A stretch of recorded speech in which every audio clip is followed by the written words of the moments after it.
Hi friend, আমি সোনা ঘোষ, আপনাদের বন্ধু। তো আপনাদের সঙ্গে আমি কিছু কথা শেয়ার করতে চাই রানুদির বিষয়। এই যে রানুদি, যিনি হঠাৎ করে পথভিখারী হয়ে আজ কত ওপরে উঠে গেছেন, সেটা কাদের জন্য হয়েছে? শুধু রানুদির একা ট্যালেন্টের জন্য হয়নি, আমার আপনার সবার জন্যই তিনি হয়েছেন এটা, তাই তো? হ্যাঁ, উনি সুন্দর গান গান, এটা আমি মেনে নিচ্ছি, কিন্তু উনি আজকে সেটা ভুলে যাচ্ছেন, কারণ আজকে উনি পাওয়ার থেকে বেশি পেয়ে গেছেন। উনি স্টেশনে গান গাইছিলেন, তো যেই ছেলেটা স্টেশনে ওনার গানটা ভালো লেগে যে ভাইরাল করলো, আজ তার কথা সবাই ভুলে গেল, তিনিও নিজেও ভুলে গেলেন। আজকে তিনি প্রত্যেকটা পাবলিককে বলছেন তারা নাকি, মানে আমরা নাকি ভগবানের চাকর, মানে সেই দুটো ব্যক্তিকেই বলা হচ্ছে ভগবানের চাকর। তিনি এটা বলতে পারছেন না যে তারা ভগবানের দূত, তারা ভগবান হয়ে আমাদের কাছে এসছে।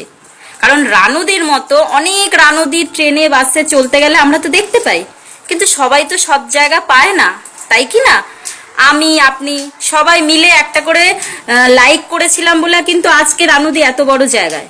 তো আমার বক্তব্য রানুদিকে একটা কথাই, যে না, আপনি যে জায়গাটা পেয়েছেন সেটা ধরে রাখার চেষ্টা করুন।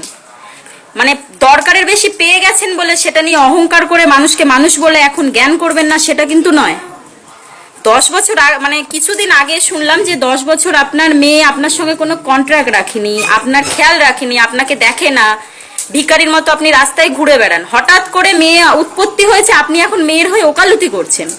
যে ব্যক্তিটা আপনার ইন্টারভিউ নিচ্ছিল তাকে আপনি বলছেন যে তাহলে আপনাকে 300 টাকা দিয়ে ঘরে রেখে দিই, আপনি সেটা নিয়েই চলতে পারবেন তো? এইগুলো কিন্তু ঠিক নয় রানুদি, কারণ আপনাকে প্রত্যেকে সাহায্য করেছে, প্রত্যেকে জায়গা তৈরি করে দিয়েছে। যেমন হিমেশদা আপনাকে গান করার জন্য একটা স্টেজ করে দিয়েছে, তবে আপনি করতে পারছেন। আমাদের সাল্লুদা আপনাকে এতগুলো টাকা দিয়ে একটা ফ্ল্যাট দিয়েছেন, তবেই কিন্তু আপনি পাচ্ছেন।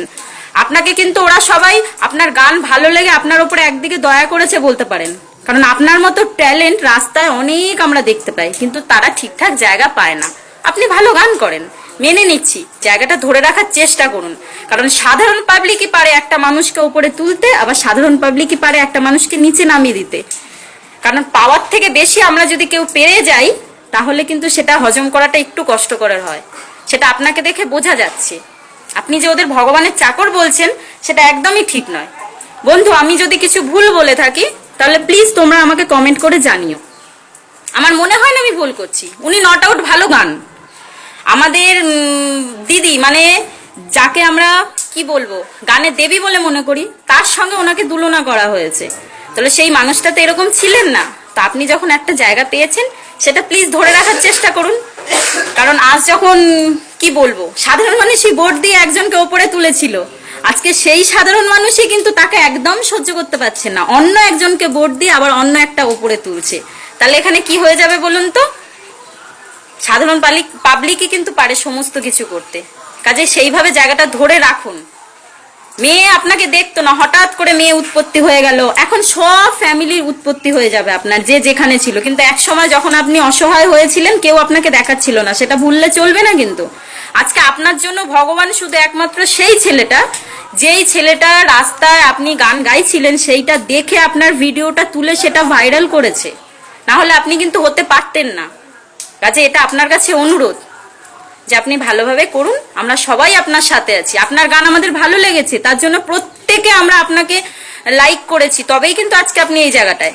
ফেসবুক খুললে এই রানুদি ছাড়া অন্য কাউকে দেখাই যাবে না, ফেসবুক খুলতে এখন ভয় হচ্ছে। আর ওই 2 লাইনের গান শুনে শুনে কান পেকে যাচ্ছে।